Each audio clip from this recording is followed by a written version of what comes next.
أعوذ بالله من الشيطان الرجيم بسم الله الرحمن الرحيم. There are people who have power, indestructible power, but they use their power in a way which is opposite to that of Zulkarnain.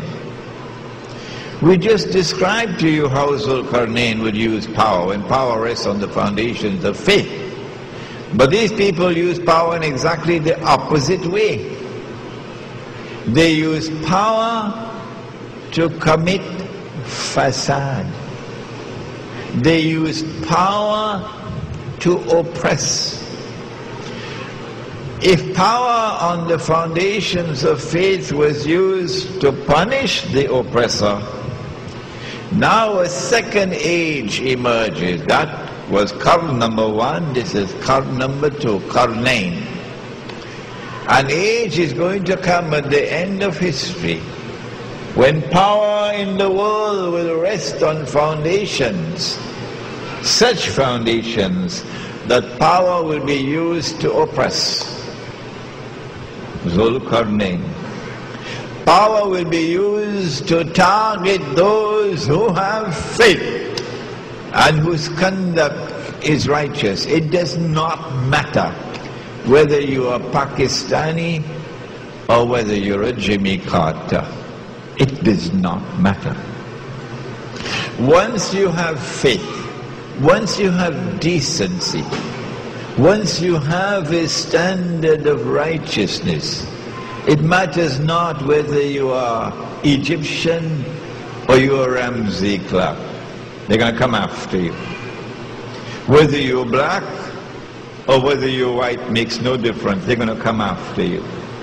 Because power will now be used to target those who have faith and whose conduct is righteous.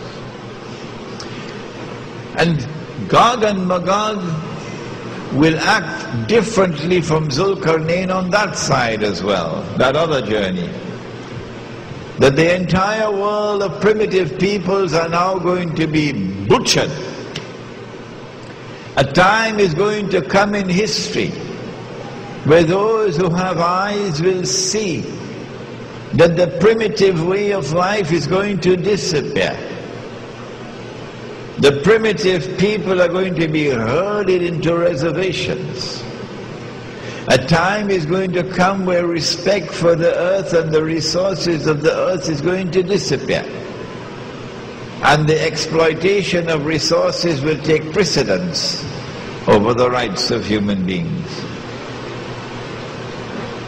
When that time comes, Allah's Messenger spoke, and he told us about something that will occur on Judgment Day. A very strange Hadith al-Qudsi, repeated 4 times in Sahih Bukhari, 4 times in Sahih Bukhari. How come they don't teach this subject?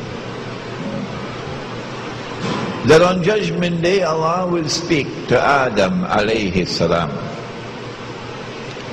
and would say to Adam alayhi salam, take out the people for the hellfire. And Adam alayhi salam would ask and say, oh Allah, how many are they?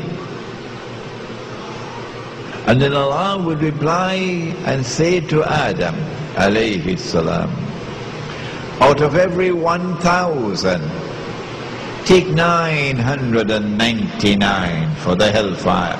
You don't believe me? Huh? Go and read it.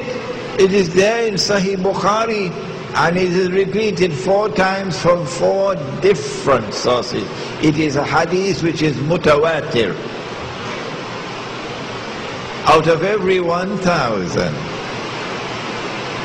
take 999 for the hellfire. I suggest that this is an important subject for us to study, wouldn't you? The companions were terrified. In those days we had hearts that used to shake and shiver But now we're eating cornflakes. So the companions were terrified.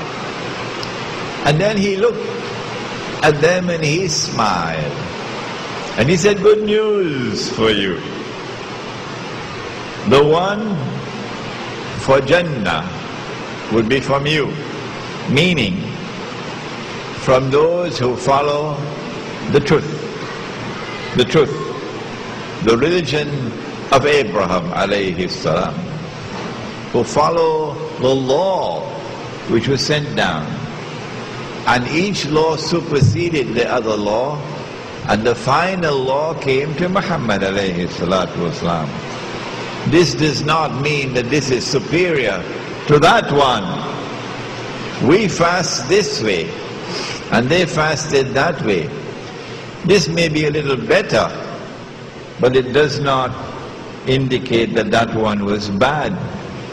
مَا نَنْسَخْ مِنْ آيَةٍ أَوْ نُنْسِهَا نَأْتِ بِخَيْرٍ مِنْهَا أَوْ مِثْلِهَا. So, those who follow the truth, you are the ones who will go to heaven, the 1 in 1,000.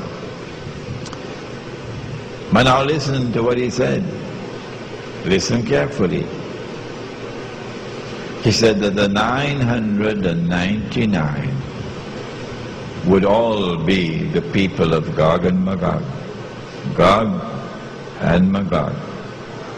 In other words, success in the last age does not lie in numbers. When you see the herd, large numbers moving in that direction, you go in the opposite direction. Because numerical superiority, the 999, that's the hellfire. The 1 for Jannah is only 1. But it also indicates that in the last age, Gog and Magog are going to succeed in getting all of mankind to enter into their embrace. Because he said 999 will be Gog and Magog. So the original Gog and Magog are going to replicate themselves. I use the word carbon copies. And eventually all of mankind will be living one way of life. And it will be a way of life into the hellfire. And Prophet Muhammad ﷺ said there will be those who will be standing there and inviting you to come to the way of life that will take you into the hellfire. Mankind will follow them. He said it. So the global society, process of globalization, has very sinister connotations attached to it. When Gog and Magog are released into the world, there are many, if you'll allow me to use this word, there are many footprints by which we would be able to recognize them when they're released into the world. But before we go to looking for the footprints, let us go to the Prophet ﷺ in Medina. He is asleep. And in his sleep he has a ru'ya, a vision. And whatever he saw in that vision was terrible. Oh my gosh. Whatever he saw in that vision was really terrible. Because he woke up from the sleep with his face flushed red.